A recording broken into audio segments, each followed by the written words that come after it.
I don't know what to do. She said it to no one. 5 years old, alone, standing on the shoulder of I-25 in freezing rain, lips blue, fingers white around a unicorn backpack. 87 cars had already passed her. Not one hit the brakes. Her mother was gone, loss of consciousness, dragged into an ambulance that never came back. Emma Whitaker did everything right. She stayed where Mama said. She didn't cry. She waited. And the world kept driving. Then the ground started shaking. A sound like thunder rolled up through her shoes, through her bones, through the rain itself.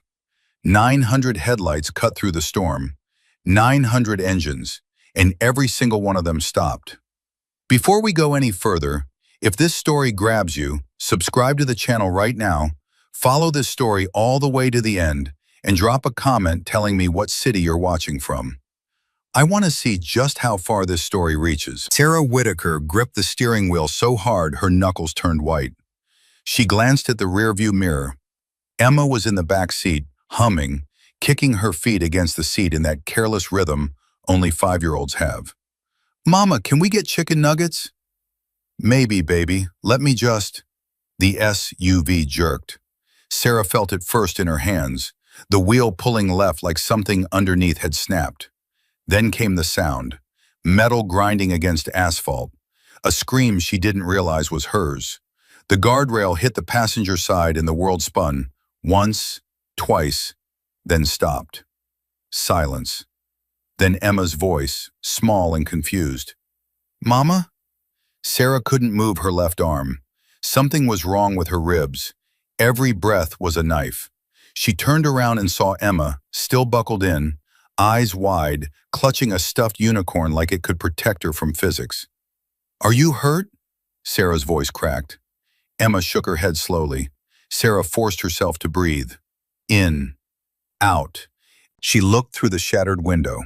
The highway shoulder. Cars flying past at 70 miles an hour. No one slowing down. She fumbled for her phone. Dead.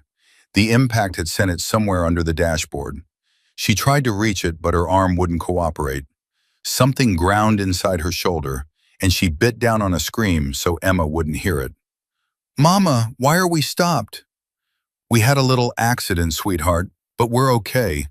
She wasn't okay. She knew that. The blood on her sleeve told her that. But Emma didn't need to know. Not yet. Not here. Not on the side of a freezing highway in early November.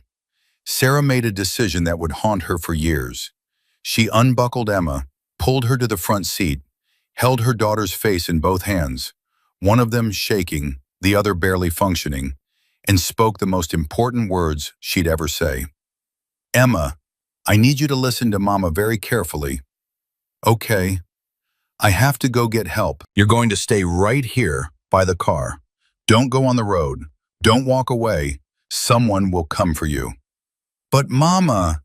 "Someone will come, I promise." Emma stared at her mother's face. She didn't understand the blood. She didn't understand why Mama's voice sounded like it was wrapped in broken glass. But she understood one thing. Mama said to stay, so she would stay. Sarah grabbed a plastic grocery bag from the passenger seat.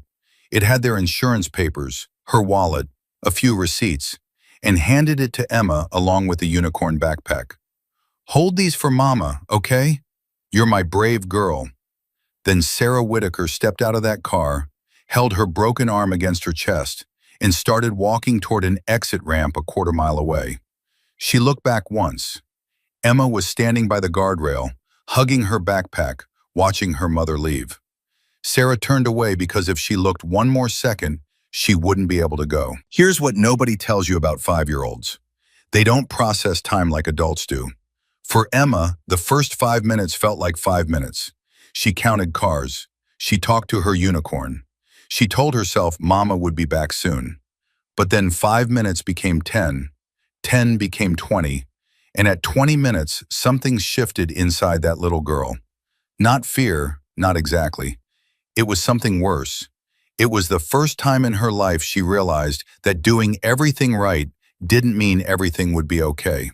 She'd stayed where Mama said. She hadn't moved. She hadn't cried. And still, Nobody came.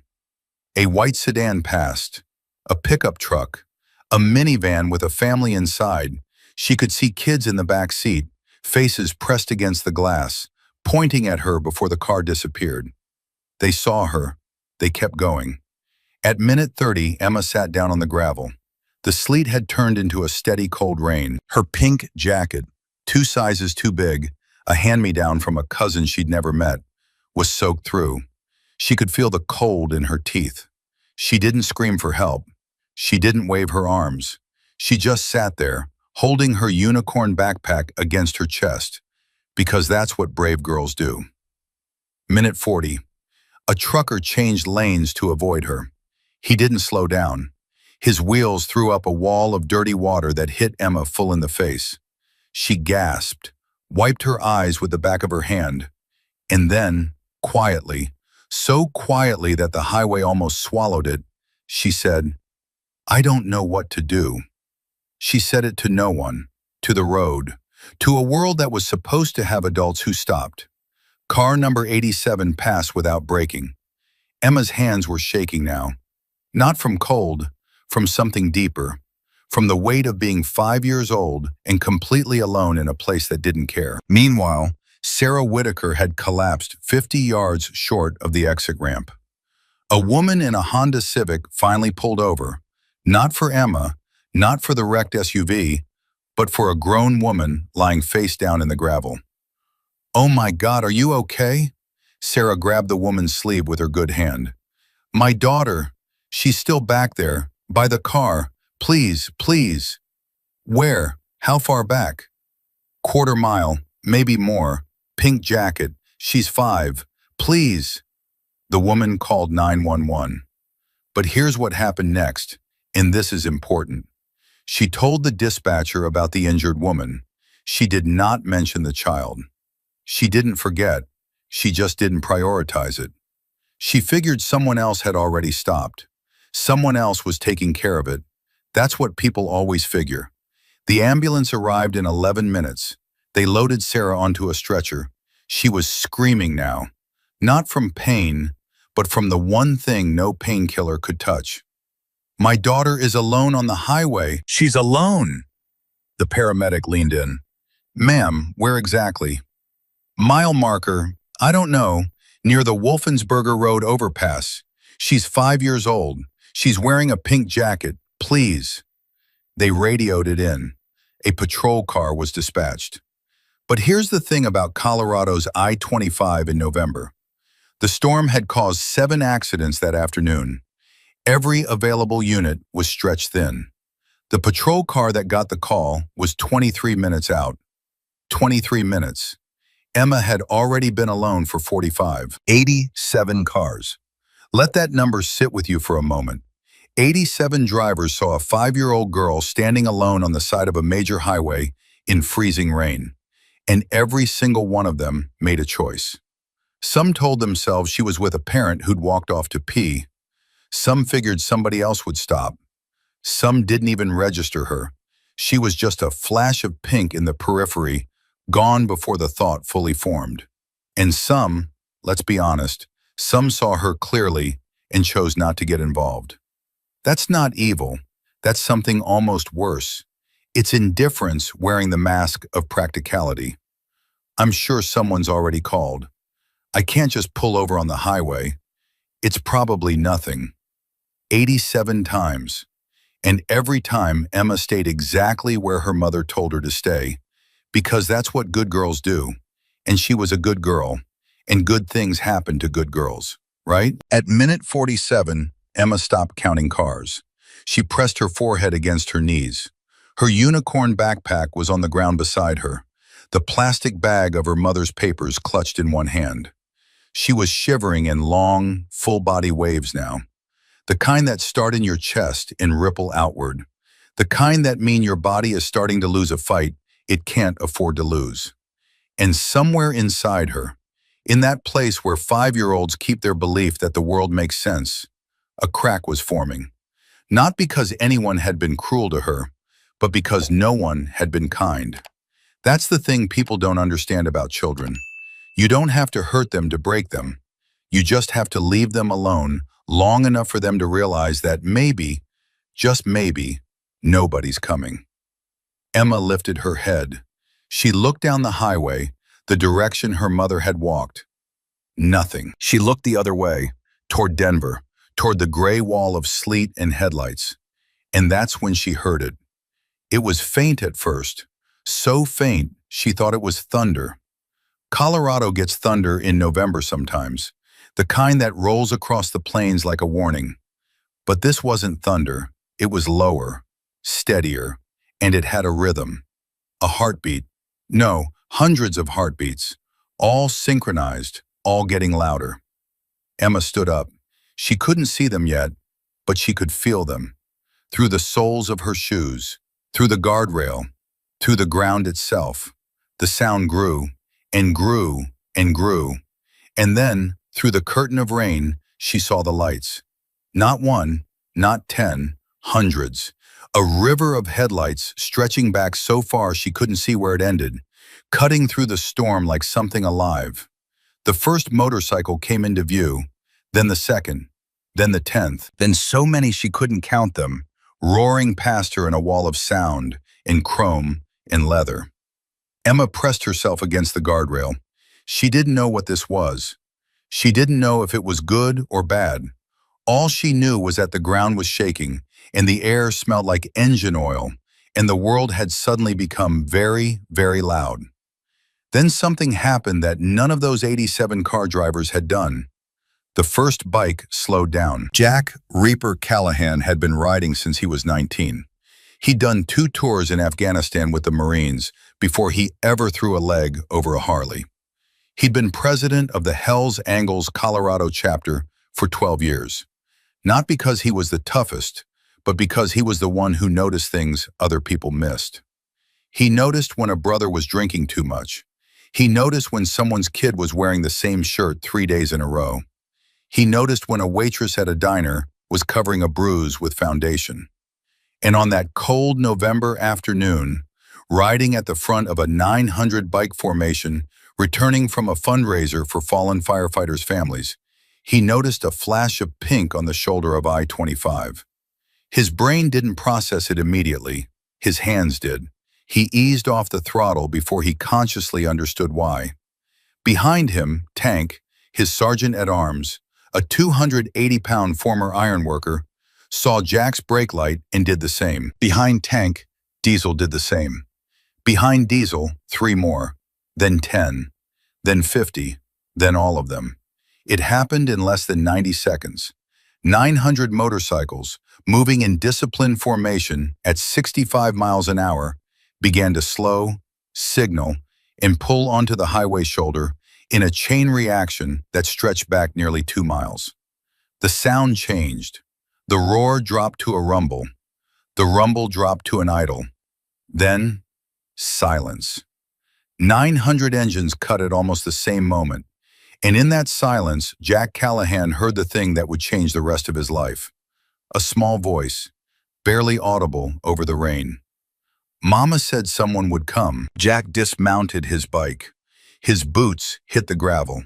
He was 6'3", 240 pounds, full beard going silver, leather vest covered in patches, arms sleeved in tattoos from wrist to shoulder. He knew exactly what he looked like to a 5-year-old. So he didn't walk toward her. He stopped 6 feet away, and he got down on one knee. Slowly, like approaching a bird with a broken wing. "Hey there, sweetheart." Emma looked at him. Her eyes were red but dry. She'd used up her tears somewhere around minute 30. "I'm Jack. I'm not gonna hurt you." She didn't respond. Her fingers were wrapped around the straps of her backpack so tightly, her knuckles were white. Her lips were blue-gray. Her whole body was trembling. "Are you all by yourself out here?" A small nod. "Where's your mom?" "She went to get help." Emma's voice was flat, mechanical. The voice of a child who'd been holding herself together for so long that she'd forgotten how to let go. "She said someone would come." Jack felt something twist in his chest, something he hadn't felt since Kabul, since he'd held a dying corporal who kept asking for his mother. "We came, sweetheart," he said. "We're here now." Behind him, 900 bikers stood beside their motorcycles in the freezing rain. Not one of them moved. Not one of them pulled out a phone. Not one of them said a word. They just stood there, present, solid, real. Tank was the first to step forward. He moved carefully, his massive frame somehow gentle, and shrugged off his riding jacket. "She's hypothermic, Jack." His voice was low. "We need to get her warm, now." Maria Vasquez, a third-grade teacher from Pueblo who'd been riding with the chapter for 6 years, pushed through the line of bikes. She had emergency blankets in her saddlebag. She always carried them. Old habit from growing up in a family of volunteer paramedics. "Honey, can I put this around you?" Maria knelt beside Emma. "It's nice and warm." Emma looked at Maria's face, then at Jack's, then back down the highway, the direction her mother had walked. "My mama's coming back," she said. "I know she is," Maria said. "We're going to make sure of it." Maria wrapped the thermal blanket around Emma's shoulders. The girl flinched at first. The foil crinkled loudly, but then the warmth hit and she exhaled, long and shaky, like she'd been holding that breath for 47 minutes. Because she had. Red Mitchell, a Vietnam veteran who joined the chapter 20 years ago and hadn't missed a ride since, was already at the SUV examining the damage. He radioed back to Jack. "Car's totaled. Driver's side is caved in. There's blood on the steering wheel. Whoever was driving this didn't walk away clean." Jack's jaw tightened. He looked at Emma, at the plastic bag she was clutching. "Sweetheart, is that your mama's stuff?" Emma held it out to him, carefully, like she was handing him something sacred. Inside, a wallet, insurance papers, a crumpled Wendy's receipt, and a photo, laminated wallet-sized, of Emma and Sarah at what looked like a zoo, both of them grinning, Emma missing her 2 front teeth. Jack held that photo for a long time. "We're going to find your mama," he said. He didn't say, "I think," or "probably," or "I hope." He said it the way a man says it when he means it with everything he's got. 7 minutes after the formation stopped, a resident from a subdivision half a mile off the highway called 911. "Yeah, there's some kind of biker gang gathering on I-25 near Wolfensberger. Looks like maybe 900 of them. I don't know what they're doing, but it doesn't look good." The dispatcher flagged it. Colorado State Patrol rerouted 2 units. Here's the thing about perception. When you see 900 motorcycles pulled over on a highway, your brain fills in a story. And the story it tells depends entirely on what you believe about people who ride motorcycles. To that resident, 900 bikers meant trouble, meant danger, meant call the police. To Emma Whitaker, 900 bikers meant someone finally stopped. Same exact scene, 2 completely different realities. The patrol cars were 12 minutes out. In those 12 minutes, something extraordinary happened. Bobby Tran, a mechanic from Fort Collins who'd been riding at position 340 in the formation, walked forward carrying a metal thermos. "Got hot chocolate," he said. "My wife makes me bring it on every ride. Drives me crazy." He paused. "First time I'm glad she did." He poured a cup and handed it to Maria, who held it to Emma's lips. Emma took 1 sip, then another. Then she looked up at Bobby with those enormous blue eyes and said, "It's good." Bobby Tran, a man who'd rebuilt engines with his bare hands, who'd arm-wrestled truckers in dive bars from Colorado Springs to Cheyenne, turned away so a 5-year-old wouldn't see him cry. Dex Rollins, the chapter's road captain, was managing traffic. He'd positioned himself a quarter-mile back with orange cones from his saddlebag. He worked highway construction in his day job and was diverting curious drivers who slowed to gawk. One woman rolled down her window. "What happened? Is it a protest?" Dex stared at her. "A little girl was left alone on this highway for 45 minutes. Nobody stopped. We stopped, that's all." The woman drove away without another word. Dex would later say he saw her pull over a quarter-mile down and sit in her car for a long time. He didn't know if she was one of the 87. He didn't ask. Emma was starting to warm up. The shaking had slowed, but something was happening behind her eyes that Maria noticed first. The girl wasn't asking about her mother anymore. She wasn't asking about anything. She was sitting perfectly still, wrapped in a foil blanket, holding a cup of hot chocolate, and staring at a point somewhere in the middle distance. Maria had seen that look before. In her classroom, on the faces of children who'd learned that the world wasn't what they'd been told it was. It was the look of a faith being tested. "Emma," Maria said gently, "your mama is going to be okay."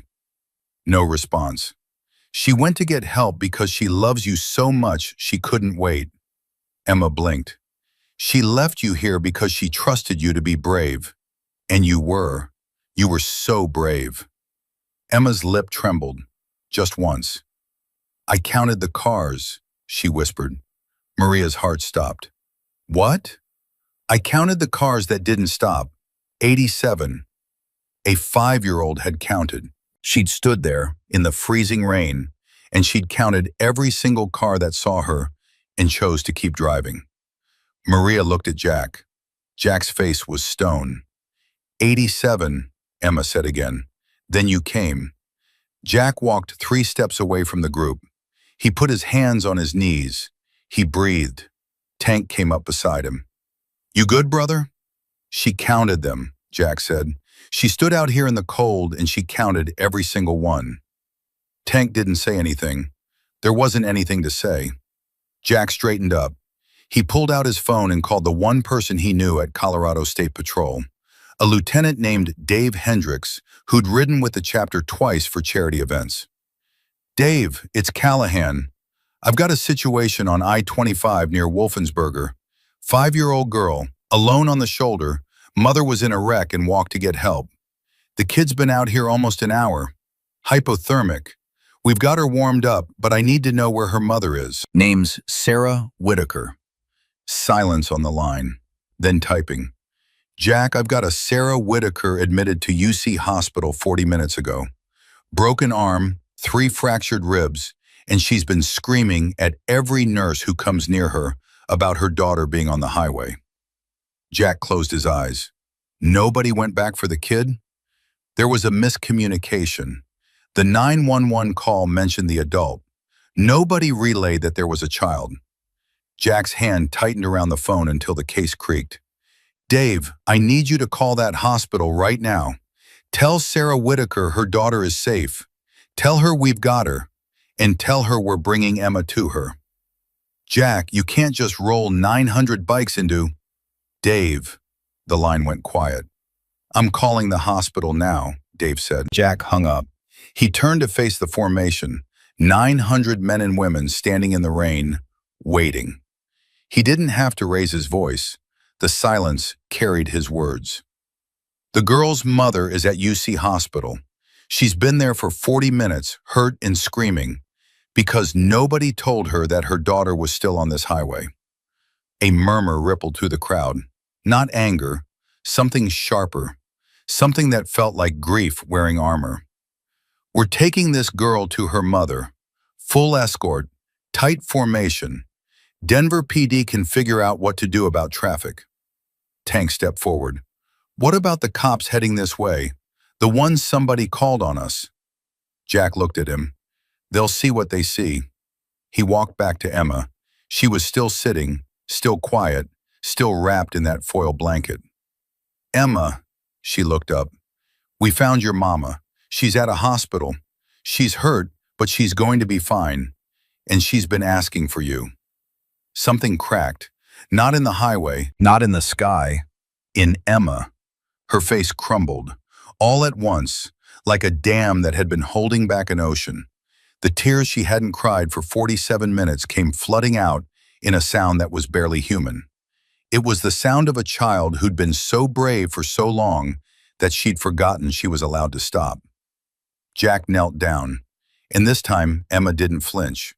She lunged forward and wrapped her arms around his neck. This massive, tattooed, silver-bearded biker she'd known for 15 minutes, and she held on like he was the only solid thing left in the world. Jack Callahan, who hadn't cried since his mother's funeral, felt his eyes burn. He picked her up. She weighed nothing, 40 pounds of courage and a unicorn backpack. "Let's go find Mama," he said. 900 engines started at once. The sound shook the guardrail. The sound shook the rain. The sound traveled down the highway and into the bones of every driver within a mile. And for the first time in 47 minutes, Emma Whitaker smiled. The first patrol car arrived 6 minutes after the engines fired up. Officer Ryan Medina had been on the Colorado State Patrol for 11 years. He'd worked highway pileups, high-speed chases, drunk drivers who cried, and drunk drivers who swung. He thought he'd seen everything I-25 had to offer. He had not seen 900 motorcycles idling on a highway shoulder with a 5-year-old girl in a foil blanket sitting on the gas tank of a Harley-Davidson Road King. His partner, Officer Diaz, leaned forward in the passenger seat. "What the hell are we looking at?" Medina keyed his radio. "Dispatch, we're on scene at Wolfensberger. I need you to clarify. Is this a disturbance or a rescue?" Dispatch came back. "We have one report of a large biker gathering, potentially hostile, and a separate call about a missing child from a vehicle accident, possibly related." "It's related," Medina said. He stepped out of the cruiser. Jack saw the patrol car and handed Emma to Maria without a word. He walked toward the officers with his hands visible, palms out, the way a man walks when he's been on the wrong end of assumptions his entire adult life. "Officers, my name's Jack Callahan. I'm the president of Hell's Angles, Colorado chapter. We found this little girl alone on the highway shoulder approximately 20 minutes ago. She's 5 years old. Her mother was in a single vehicle accident and walked to find help. The girl's been out here close to an hour. She was hypothermic when we got to her." Medina studied Jack's face, the tattoos, the vest, the patches. Then he looked past Jack at Emma, wrapped in Maria's arms, sipping the last of Bobby Tran's hot chocolate.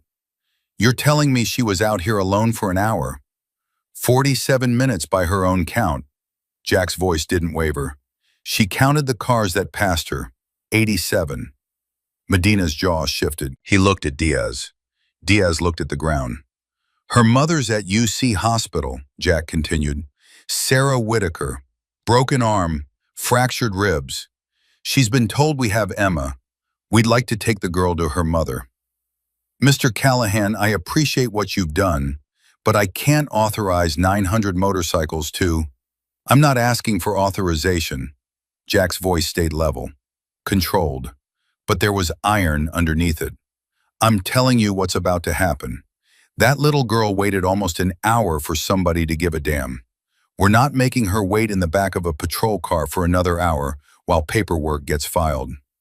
Medina opened his mouth, closed it. He looked at Emma again. She was watching him, not with fear, not with hope, with the flat, exhausted patience of a child who'd already learned that adults take a very long time to do the right thing. That look hit Medina harder than anything he'd felt in 11 years on the job. He keyed his radio. "Dispatch, I need a traffic advisory on I-25 southbound into Denver. We're going to have a large motorcycle escort heading to UC Hospital, requesting support units for intersection management." Dispatch paused. "Can you repeat that?" 900 motorcycles escorting a minor to the hospital. I'm leading." The silence on the radio lasted 4 full seconds. Then, "Copy that, dispatching support to major intersections along the road." Medina turned to Jack. "I'm in front. You keep your people tight. Anybody pops a wheelie or runs a light, I shut the whole thing down." Jack almost smiled. "My people don't pop wheelies, officer." Medina walked back to his cruiser. Diaz was staring at him. "You sure about this?" Medina pulled his seatbelt on. "That kid counted 87 cars. I'm not going to be 88. He hit the lights. Red and blue cut through the gray rain, and behind him, 900 motorcycles began to move. The formation rolled south on I-25 at 45 miles an hour. Jack rode second position, directly behind the patrol car. Emma sat in front of him, secured with a makeshift harness that Tank had rigged from 2 leather belts and a bungee cord. Not elegant, not regulation, but solid. Maria rode alongside on her own bike, close enough to touch Emma's arm if she needed to. Emma didn't speak for the first 3 miles. She just held onto the chrome handlebar grip and watched the road open up in front of her. The patrol car's lights painted everything red and blue, and the rain caught the colors and scattered them across the asphalt like something from a dream she'd have years later and never fully understand. Then she turned her head and looked behind her. The headlights stretched back so far they disappeared into the storm. Hundreds of them. A river of light that curved with the highway and kept going and going until it was swallowed by rain and distance. Jack? He leaned down. Yeah, sweetheart? Are they all coming? Every single one. Emma turned back around. She held the handlebar tighter. Good, she said. That one word, spoken by a 5-year-old who'd spent the worst hour of her life learning that the world could be empty, carried more weight than anything Jack had heard in 48 years of living. They hit Denver city limits 17 minutes later. That's when everything changed. The first intersection was Alameda. 2 Denver PD cruisers were already there, lights flashing, blocking cross traffic. Officers stood outside their vehicles, watching the formation approach. One of them, a young officer, maybe 25, pulled out his phone and started recording. His partner slapped his hand down. Put that away. But this is... I know what it is. Put it away. The formation rolled through Alameda without stopping. Then Broadway, then 6th Avenue. At every intersection, police had cleared the way. Traffic was backing up on the cross streets. Drivers honked, some in frustration, some, the ones who could see the formation, in something else entirely. At the Colfax intersection, a city bus had been stopped. The driver opened his doors to get a better look. Passengers crowded to the windows. A woman in scrubs pressed her hand against the glass. She'd been heading to a night shift at the hospital. She didn't know why she was crying. She just knew that whatever was passing by her window was something she'd remember when she was old. People started coming out of buildings. A bartender stepped onto the sidewalk of a sports pub, bar towel over his shoulder, mouth open.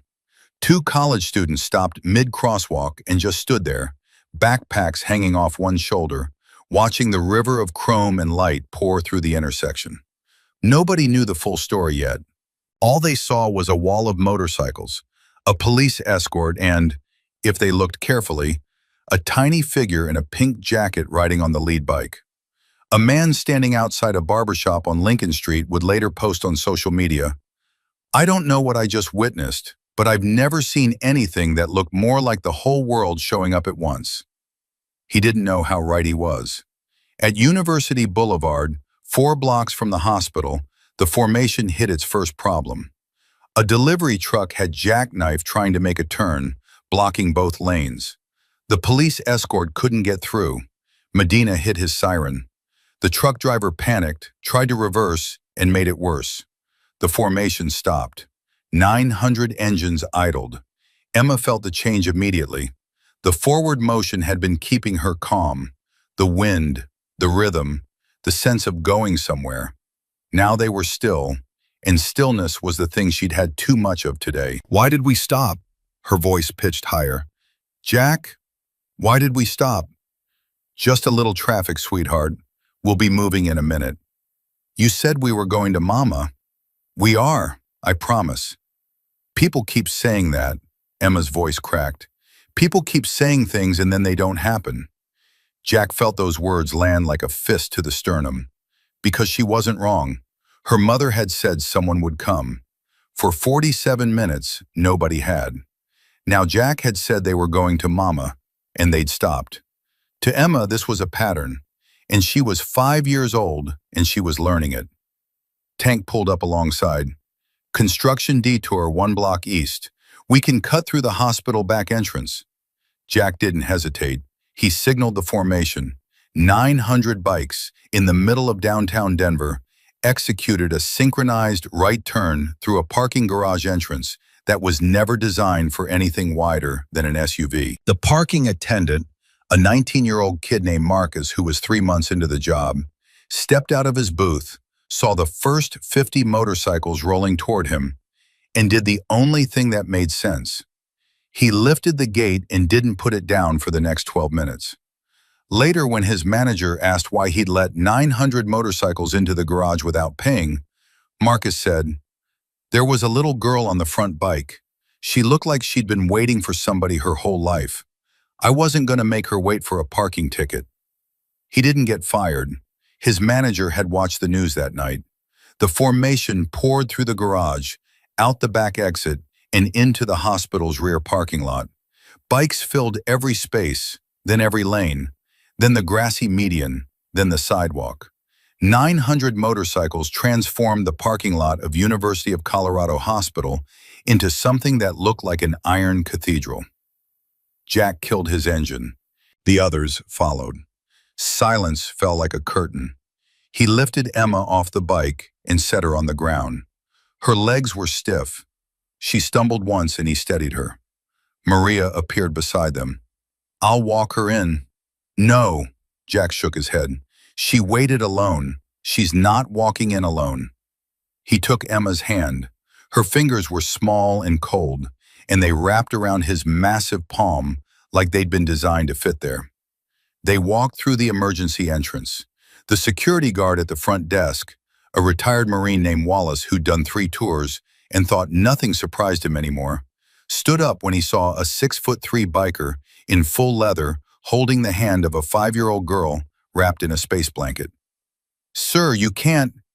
"Her name is Emma Whitaker. Her mother is Sarah Whitaker. She's in this hospital. This girl has been alone on the side of I-25 for almost an hour, and she's not going to be alone for 1 more minute. So you can either tell me what room, or I'm going to walk down every hallway in this building until I find her." Wallace looked at Jack, looked at Emma, picked up the phone. "Nursing Station 3, what room is Sarah Whitaker in?" A pause. "Room 114. Send someone to let them know her daughter's here." "Thank you," Jack said.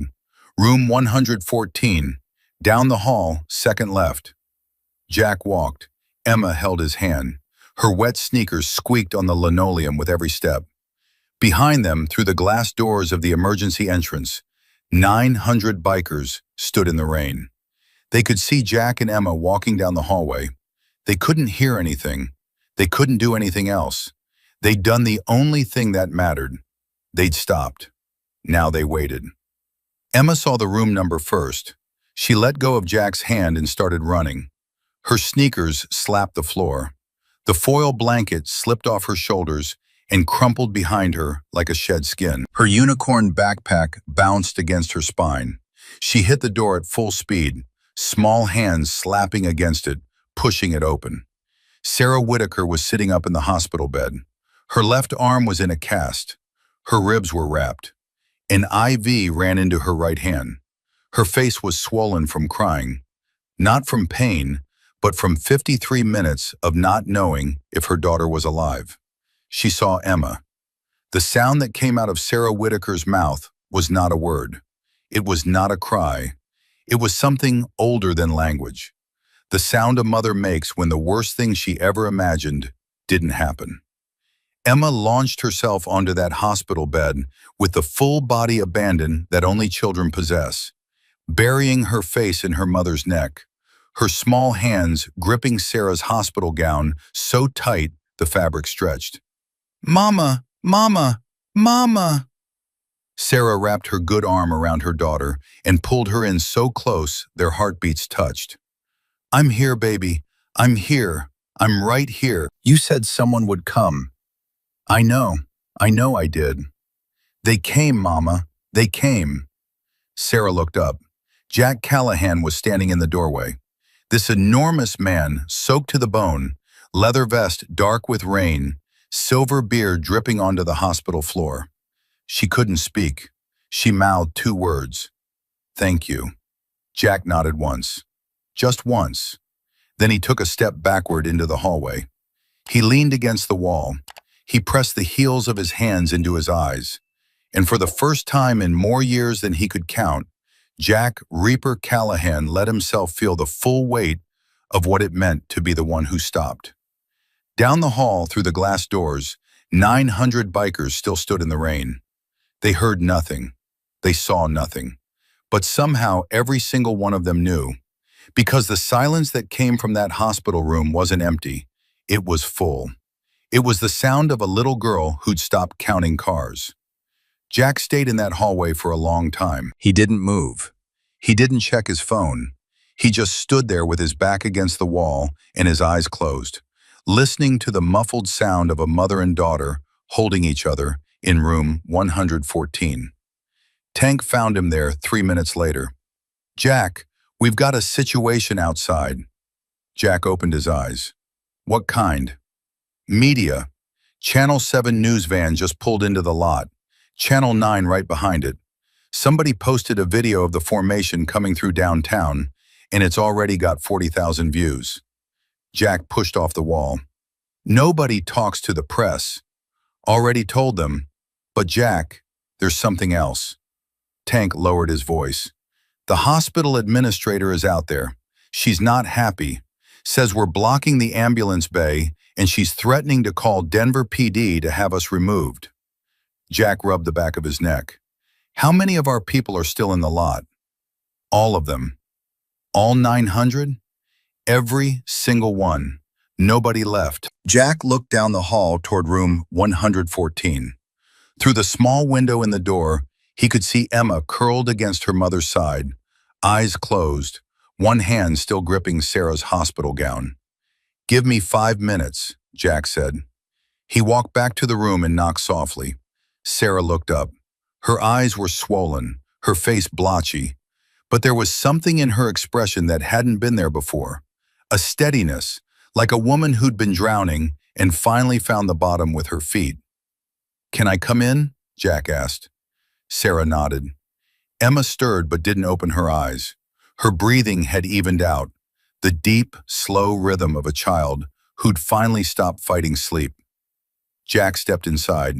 He kept his voice low. "Ma'am, I don't want to intrude. I just wanted to make sure you're both okay before we head out." Sarah stared at him. "Before you head out?"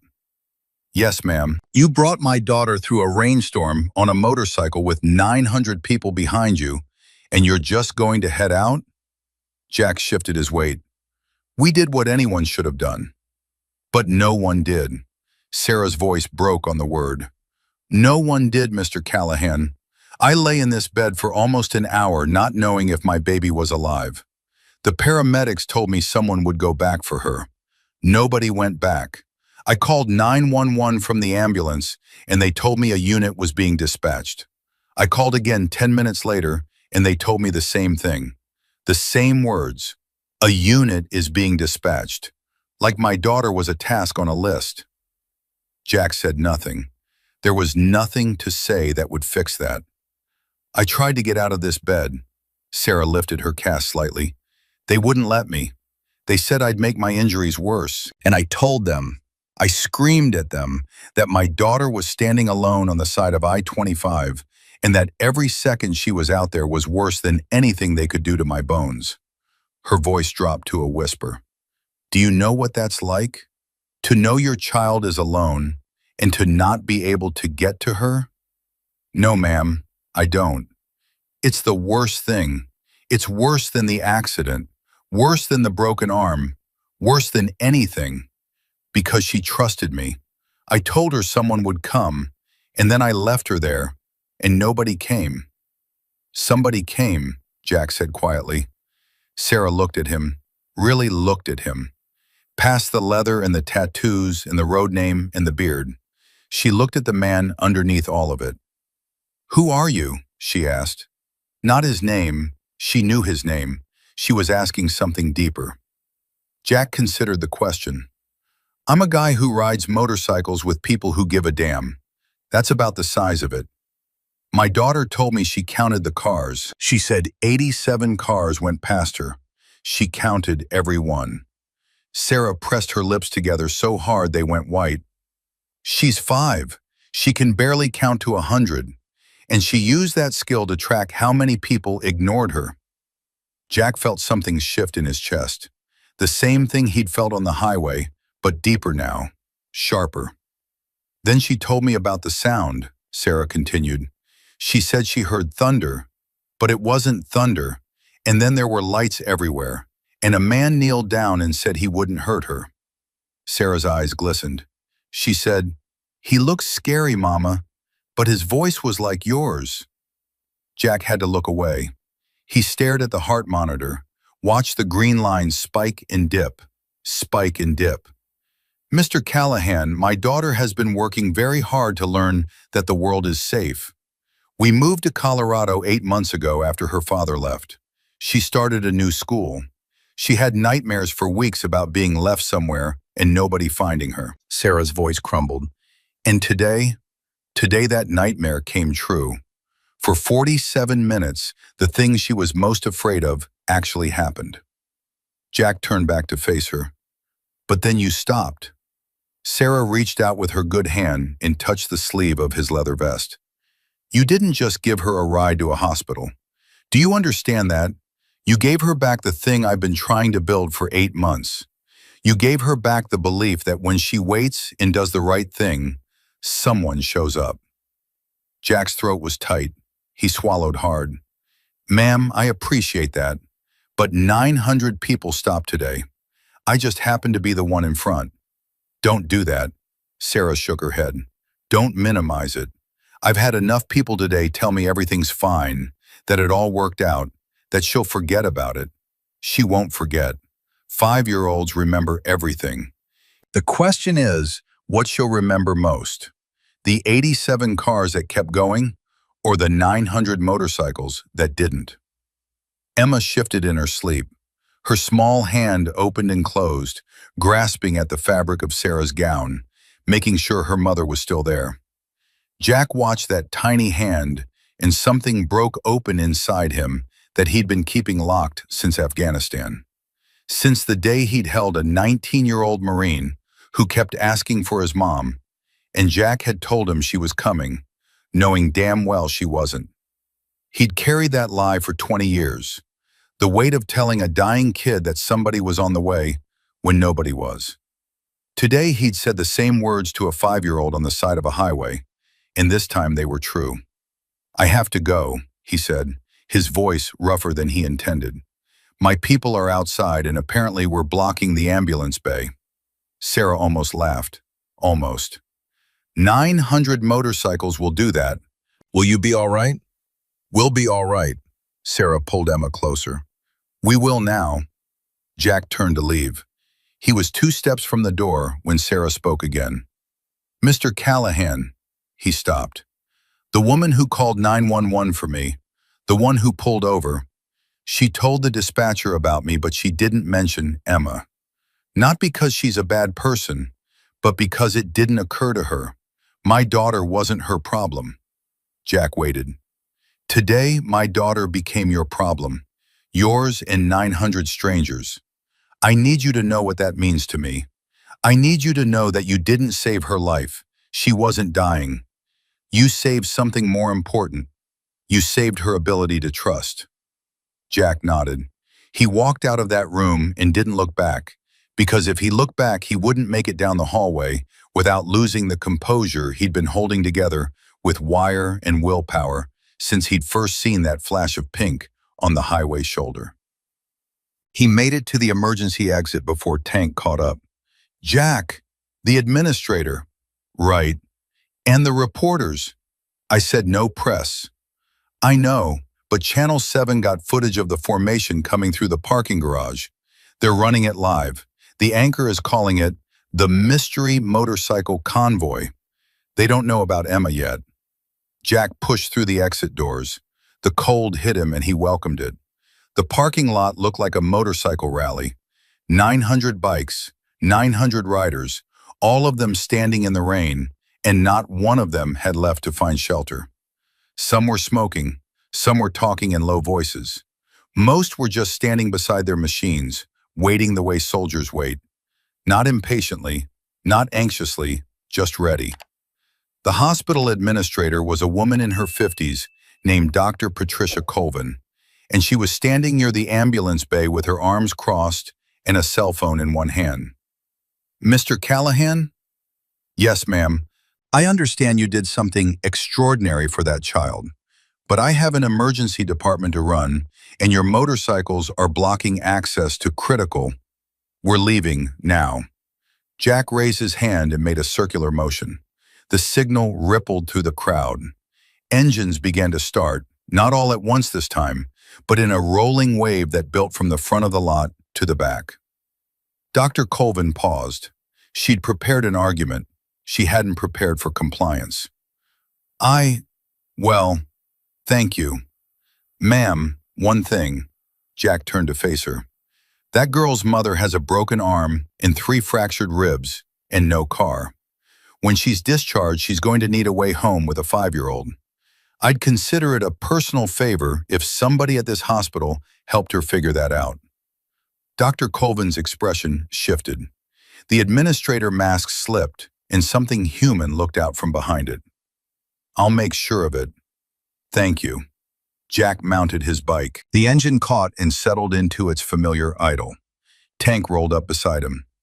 "Where are we going?" "Home." "That's it? Just home?" "What else is there?" Tank looked at him for a long moment. "You know this is going to be everywhere by morning, right?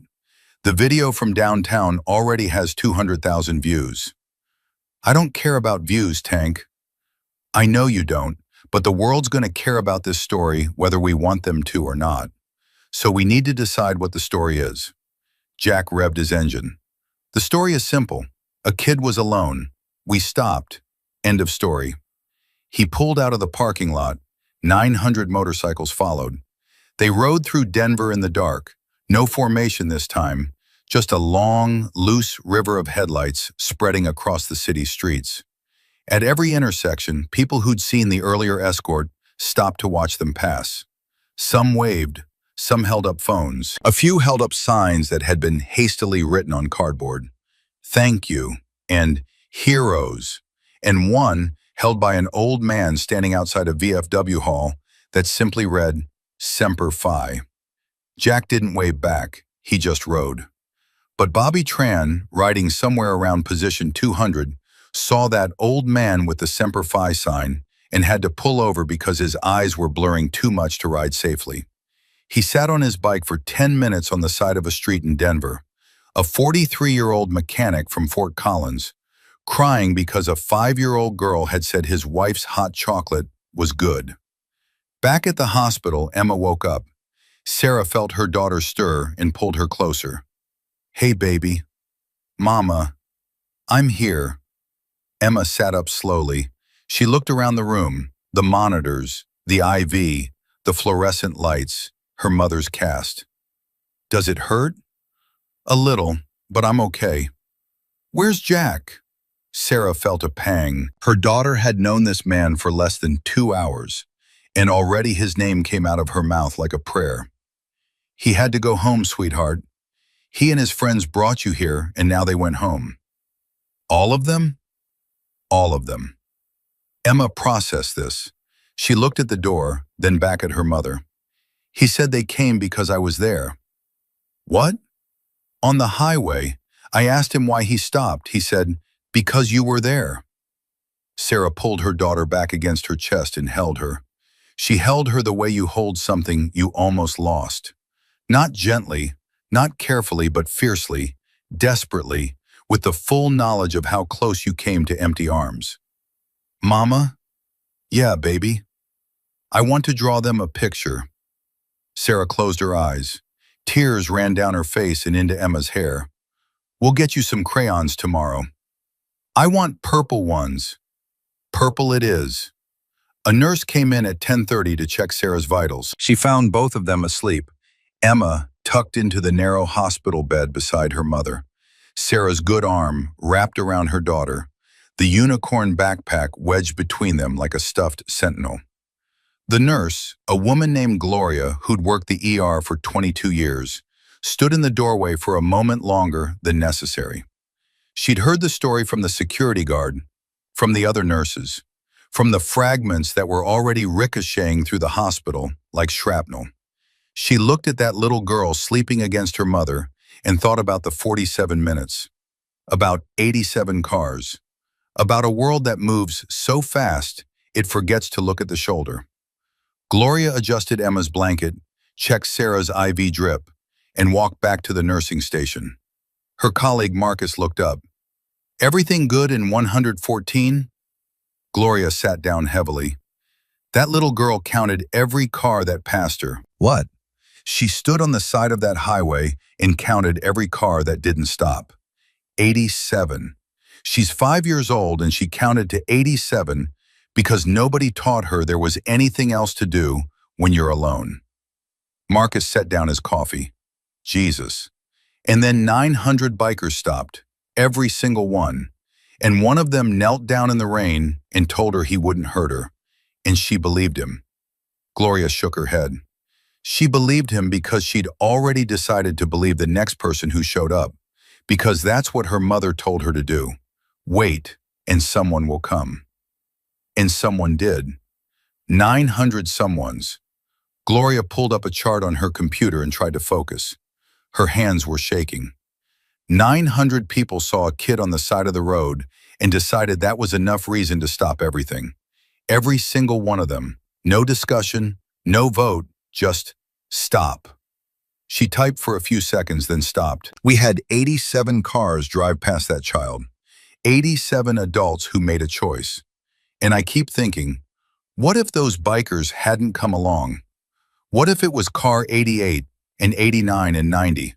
How high does the number go before somebody pulls over? Marcus didn't answer. There was no answer that wouldn't make them both feel worse. 3 floors above the ER, Officer Medina was finishing his incident report. He'd been at it for over an hour, trying to find the right words for the official record. He'd typed and deleted the same paragraph 4 times. Finally, he wrote it plain. Upon arrival, found approximately 900 members of Hell's Angels motorcycle organization providing emergency assistance to a 5-year-old female, Emma Whitaker, who had been left unattended on the I-25 highway shoulder following a single vehicle accident involving her mother. The child was hypothermic and had been alone for approximately 47 minutes prior to the biker's arrival. The organization's members had provided thermal blankets, warm beverages, and emotional comfort to the child. At no point did any member of the organization act in a threatening or unlawful manner. Conduct was exemplary. He stared at that last word. Exemplary. Then he added one more line that wasn't standard for a Colorado State Patrol report, but that he felt, in his gut, needed to be there. It should be noted that 87 civilian vehicles passed the unattended child prior to the arrival of the motorcycle organization. None stopped.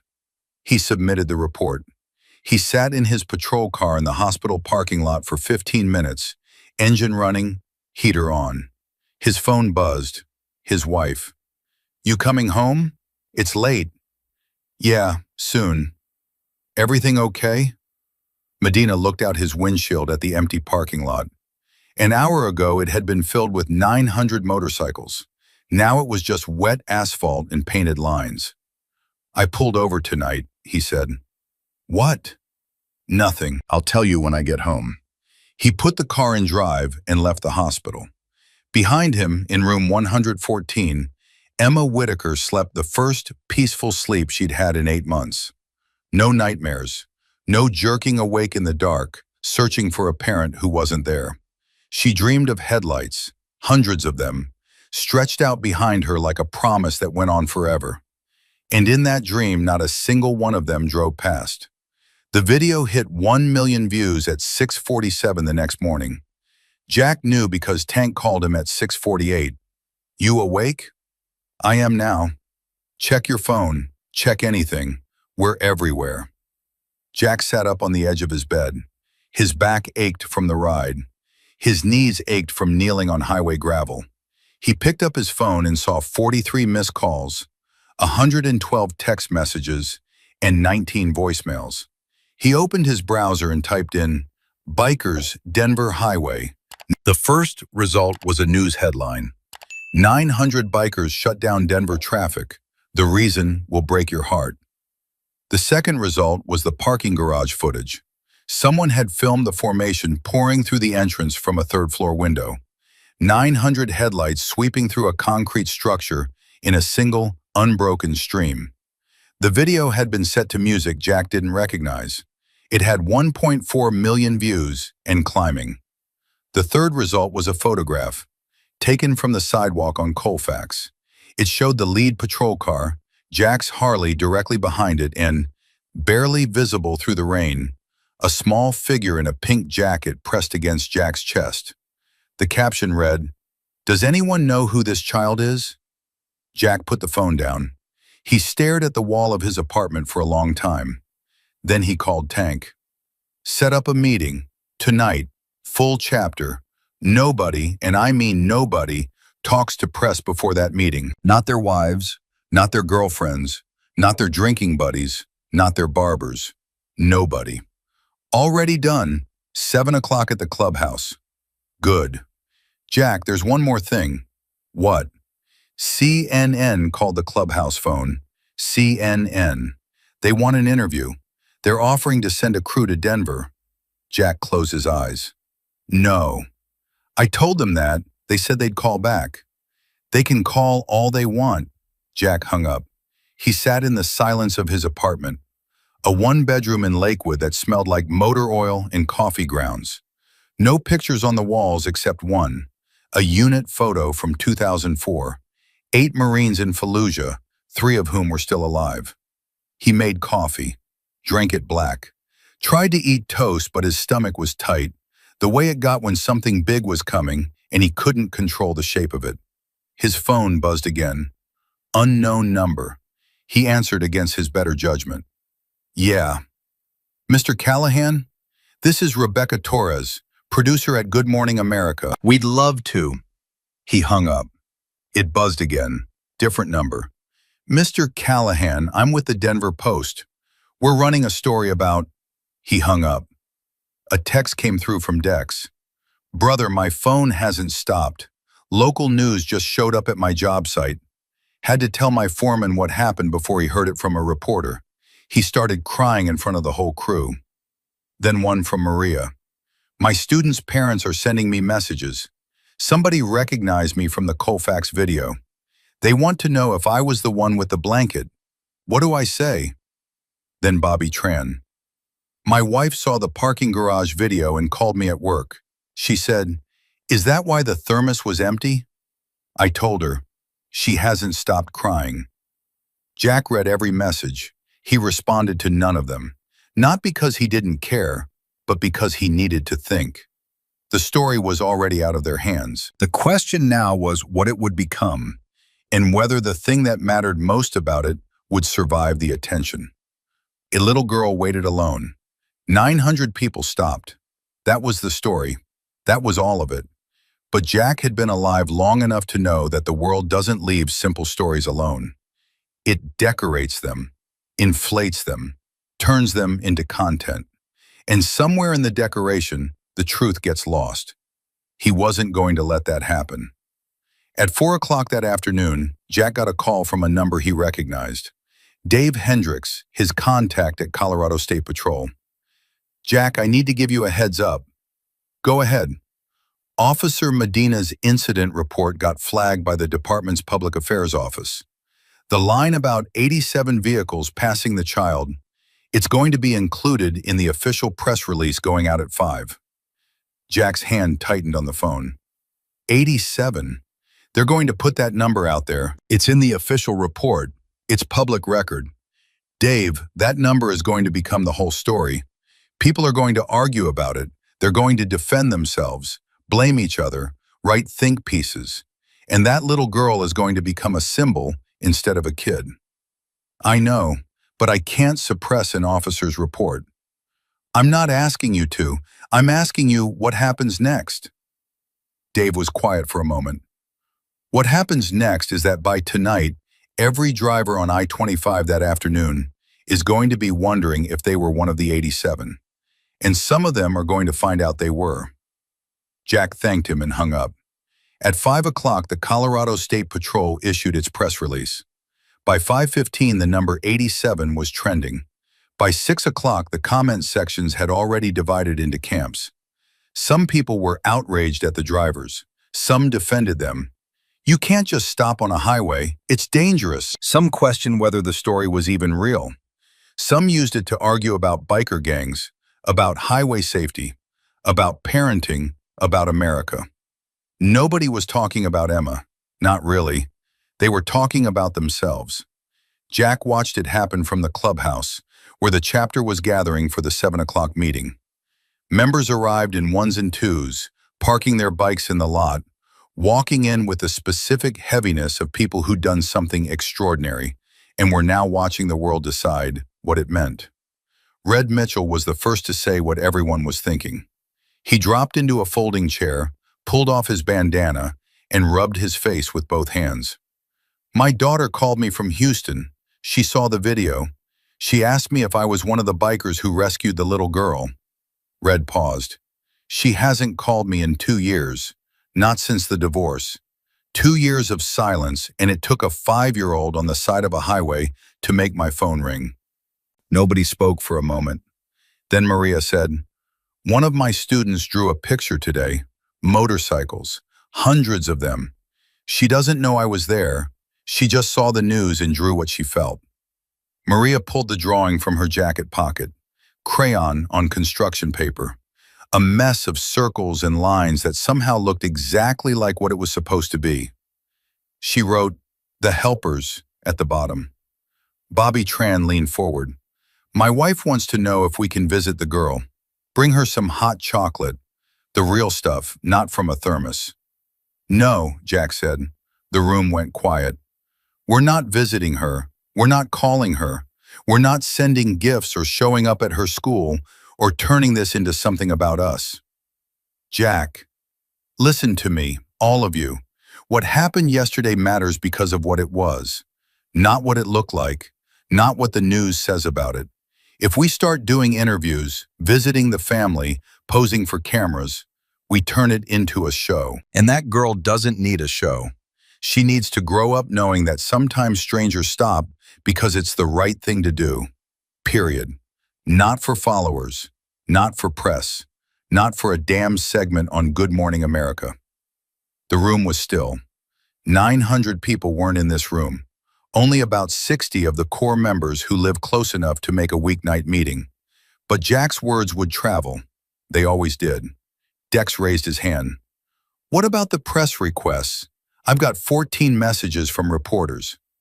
"Delete them." "All of them?" "Every last one. If anyone contacts you, the answer is the same. We saw a kid who needed help. We helped. Have a good day. That's it. No details, no quotes, no ride-along features." Tank stood up from the back of the room. "Jack, I hear you, but there's something you should know.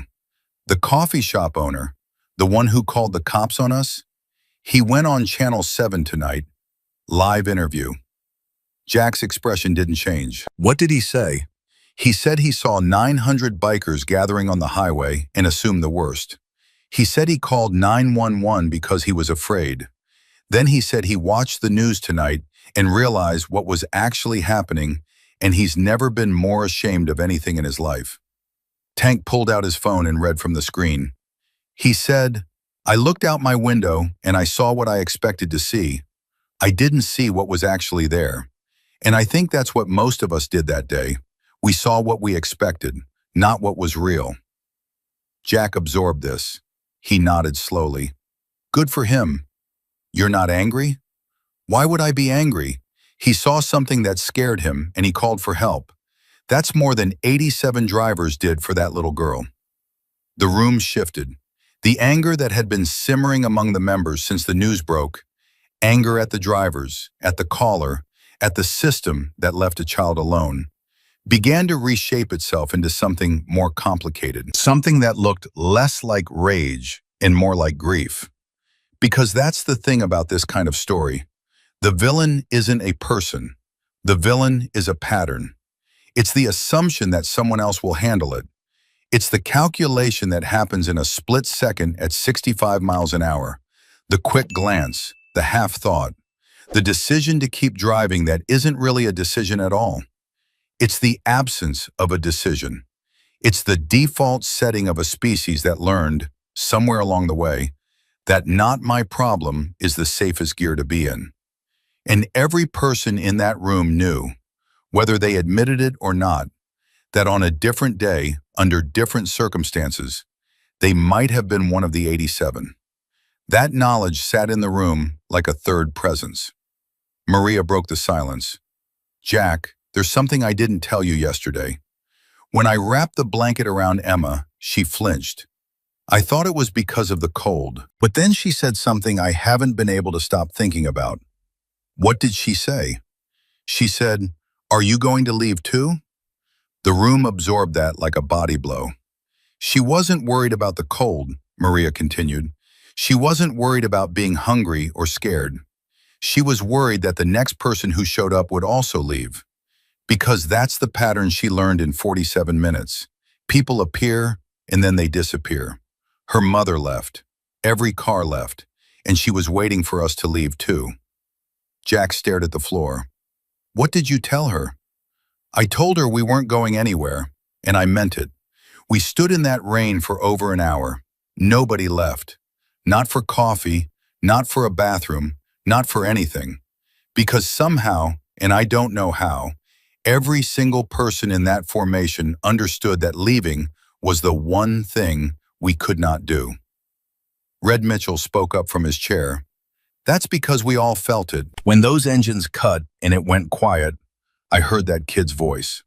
I was 200 bikes back and I heard her. I don't know if I actually heard her or if I just felt it, but something in me knew that the only thing that mattered in the entire world at that moment was not leaving. Same, Bobby Tran said.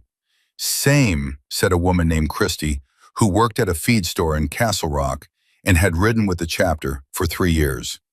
Same, said 4 more voices, overlapping. Jack looked at his people.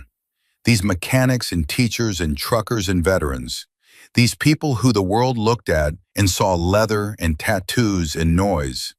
These people who had, without a word of coordination, shut off 900 engines and stood in the freezing rain because a child needed them to be still.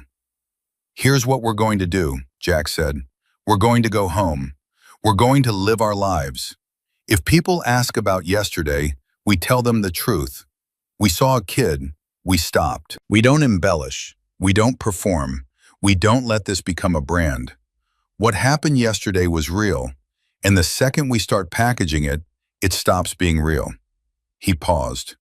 And if anyone in this room is contacted by Emma's family, if Sarah Whitaker reaches out, if she needs anything, you come to me first. Not because I want to control it, but because that woman has been through enough without 900 strangers turning her worst day into our best story. The meeting ended at 8:30. Members filed out into the night, mounted their bikes, rode home to families and apartments and lives that had been ordinary 48 hours ago and now felt permanently altered. Jack stayed behind. He sat alone in the clubhouse, in a metal folding chair, under the fluorescent lights, and he thought about a question Emma had asked him on the ride through Denver. Why did you stop? He'd answered, because you were there. But sitting alone now, he realized that wasn't the whole truth. He'd stopped because of the things he hadn't stopped for. The corporal in Fallujah he couldn't save. The homeless vet he'd walked past on Colfax last winter. The marriage he'd let dissolve because riding was easier than talking. All the times he'd kept moving when something inside him said, pull over. Yesterday he pulled over, not because he was a hero, but because he was tired of being the person who didn't. His phone buzzed. One last message. From an unknown number. Mr. Callahan, this is Sarah Whitaker. A nurse helped me find the Hells Angles chapter phone number, and someone named Tank gave me your cell. I hope that's okay. I wanted you to know that Emma slept through the night for the first time since we moved to Colorado. No nightmares. She woke up and the first thing she said was, "Can I draw a picture for the motorcycle people?" I gave her a purple crayon, and she's been drawing for an hour. "I'll make sure it gets to you. Thank you isn't enough, but it's all I have. Thank you." Jack read the message 3 times. He set the phone face down on the table. He put his head in his hands. And in the empty clubhouse with no one watching, no cameras rolling, no audience to perform for, Jack Callahan finally let himself feel the full, unguarded, unarmored weight of what it means to be the person who stops. It doesn't feel like heroism. It feels like being cracked open, like every wall you built to survive the world gets torn down by a 5-year-old who looked at you with blue eyes full of rain and said, "Mama said someone would come," and you came. And now you have to live with the fact that you almost didn't, that you've driven past 1,000 pink jackets on 1,000 highway shoulders and never once touched the brake. Jack sat there until the fluorescent light above him flickered and buzzed, the only sound in a building that had held 900 voices just an hour before. Then he stood up, turned off the lights, locked the door, and rode home through streets that felt different now, not because they'd changed, because he had. The envelope arrived on a Tuesday. Tank found it tucked under the front door of the clubhouse when he came to open up for the weekly bike maintenance session. No stamp, no return address, just a white envelope with "To the motorcycle people" written in purple crayon, the letters wobbly and enormous, taking up the entire front. He called Jack. "You need to come down here." "I'm at work, Tank." "Jack, you need to come down here now." Jack heard something in Tank's voice he'd never heard before. Not urgency, not panic. Something softer. Something that made a 280-pound former ironworker sound like he was holding his breath. Jack left his shift at the machine shop without clocking out. He rode to the clubhouse in 12 minutes. Tank was sitting on the front steps, holding the envelope, and his eyes were red. "I opened it," Tank said. "I'm sorry, I shouldn't have, but I opened it." Jack took the envelope. He pulled out a single piece of construction paper, folded in half. He unfolded it. The drawing was done in crayon, purple and pink and yellow and gray. At the bottom was a line of gray, the road. On the left, a small figure with yellow scribbles for hair and a triangle of pink for a jacket. Alone. And filling the entire rest of the page, edge to edge, corner to corner, were circles. Hundreds of them. Yellow circles pressed so hard into the paper that the crayon had worn down to nubs. Each one a headlight. 900 headlights.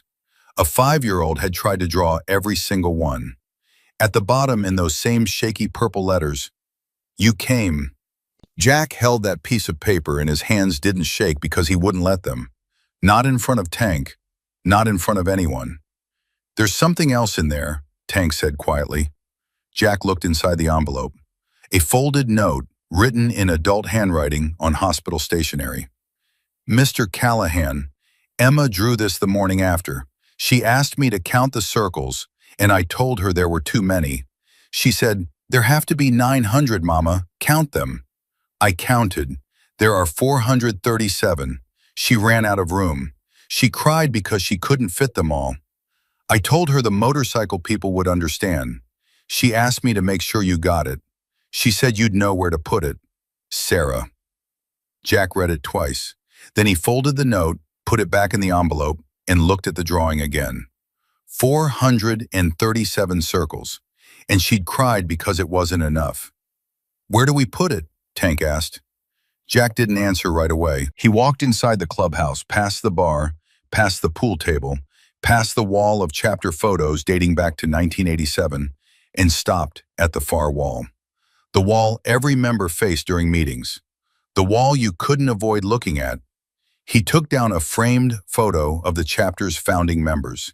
12 men on 12 bikes, 1987, all of them younger than Jack was now, and set it carefully on the floor. Then he took Emma's drawing and pinned it to the center of that wall. 437 yellow circles, and a small pink figure standing alone. "There," Jack said. Tank looked at it. Every meeting, every meeting, every member walks in, they see it.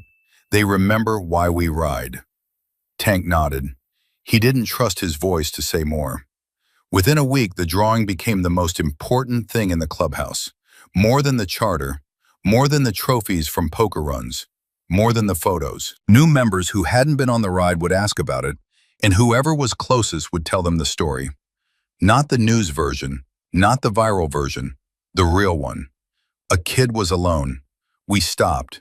She drew us a picture. That's all anyone ever needed to say.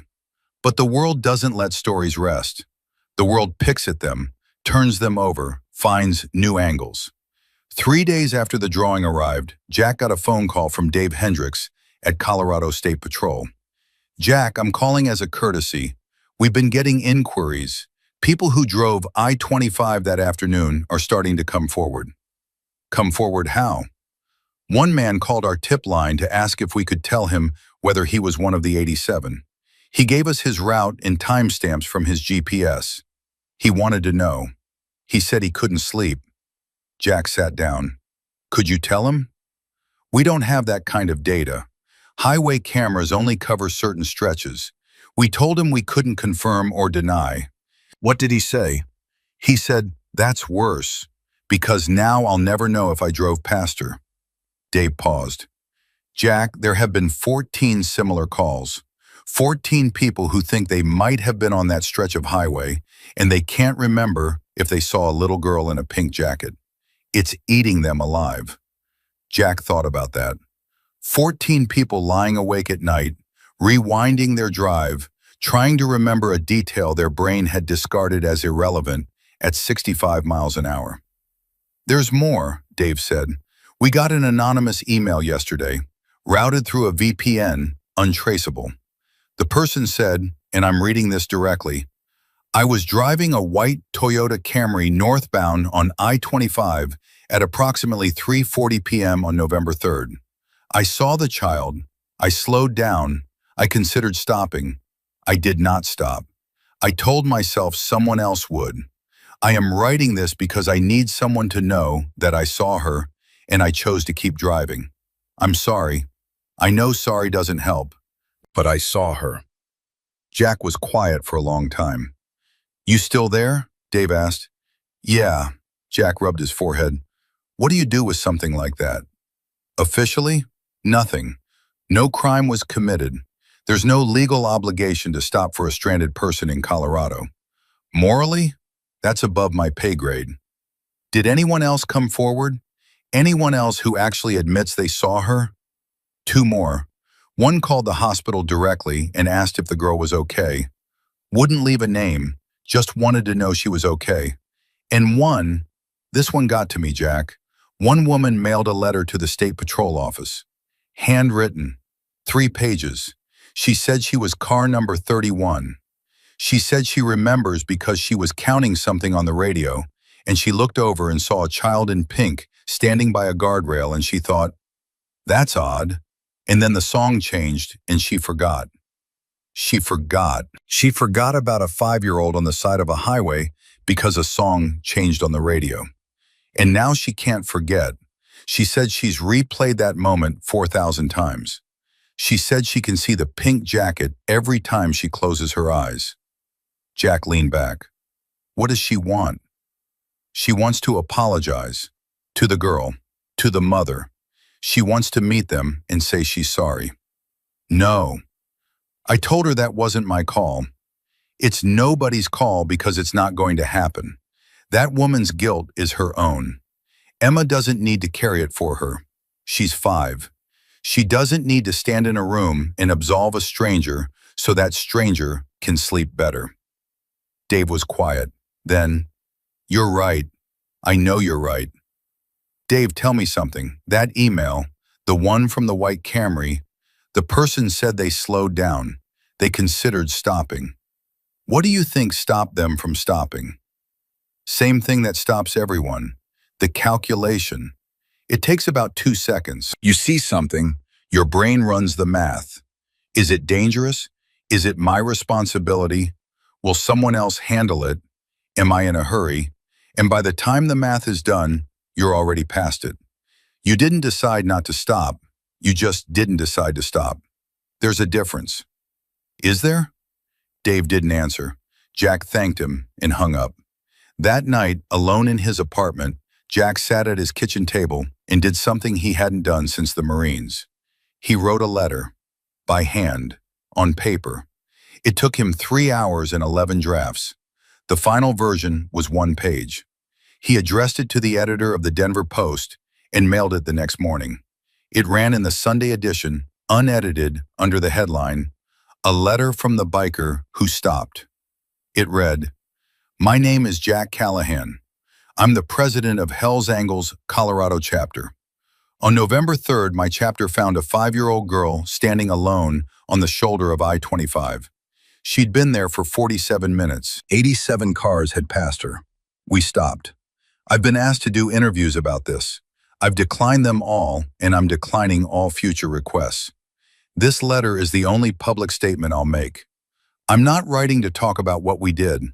I'm writing to talk about what almost didn't happen. I saw a flash of pink on the shoulder. My hand eased off the throttle before my brain caught up. If I'd been looking at my mirrors instead of the road, I'd have missed it. If the rain had been heavier, I'd have missed it. If I'd been thinking about dinner or bills or the argument I had with my ex-wife last month, I'd have missed it. The difference between me and the 87 drivers who passed that girl is about 2 seconds of attention. That's it. I'm not a better person than any of them. I just happen to be looking at the right part of the road at the right time. But here's what I want to say, and I want to say it to every person who's wondering if they were one of the 87. The point isn't whether you stop that day. The point is whether you stop next time. That little girl drew us a picture. She drew 437 headlights because she ran out of room for 900. She wrote 2 words at the bottom. You came. We did come. But we almost didn't. Every one of us, every day, almost doesn't. We almost don't check on the neighbor. We almost don't call the friend who's been quiet. We almost don't pull over for the person on the shoulder.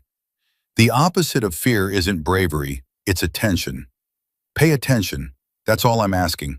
Not heroism, not sacrifice, just attention. Look at the shoulder, see what's there. And if it's a kid in a pink jacket, for God's sake, pull over. Jack Callahan.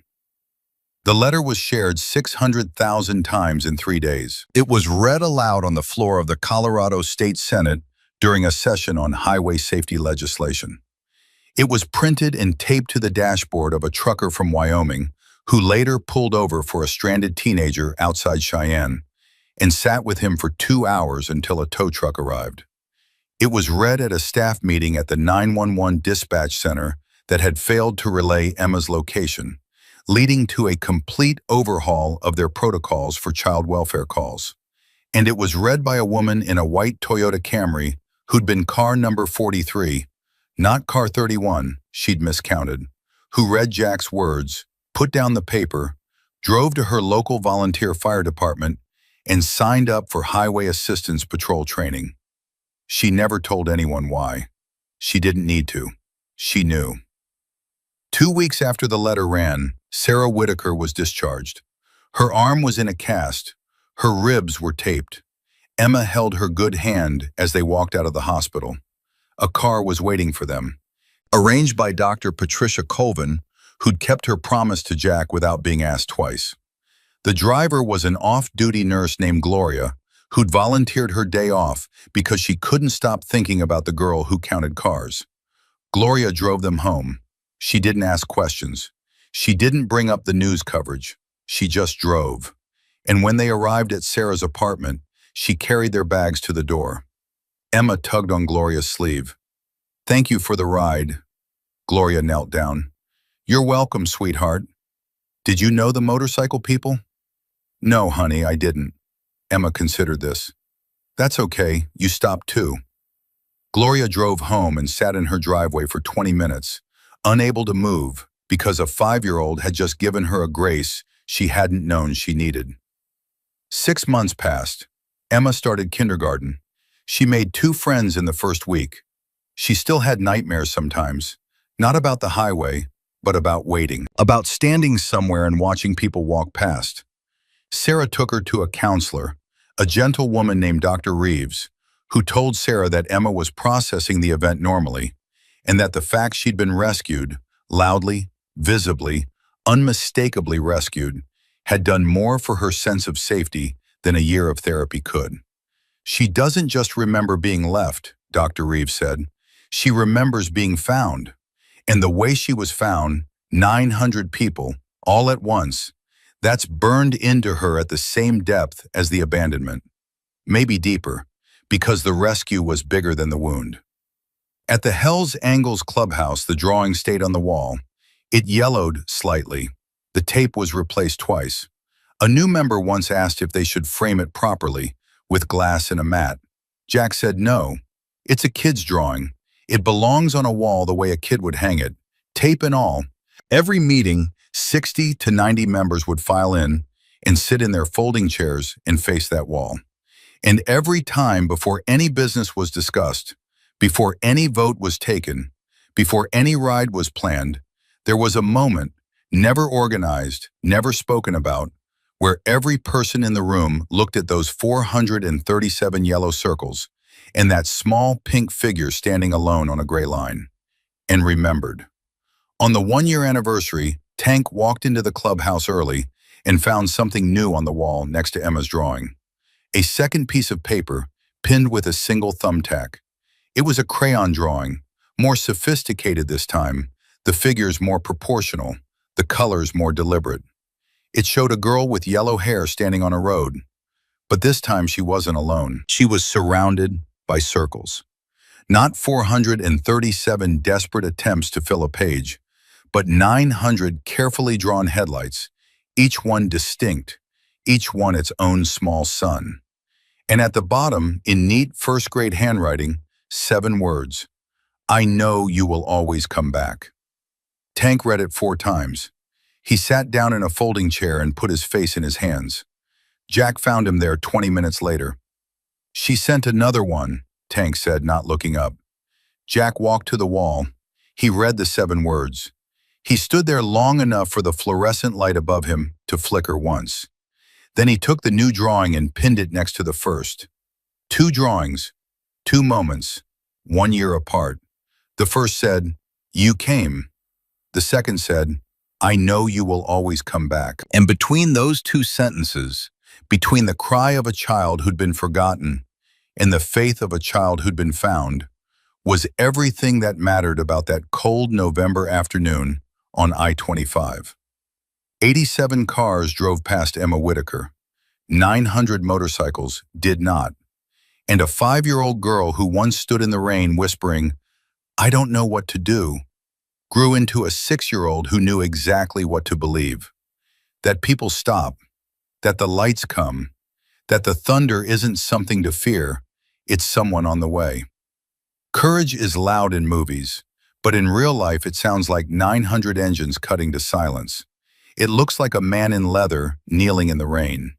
It feels like a stranger's hand, rough and warm, closing around yours when the whole world drove past. The opposite of fear isn't bravery, it's attention. That day, 900 bikers paid attention, and one little girl never stopped believing they would.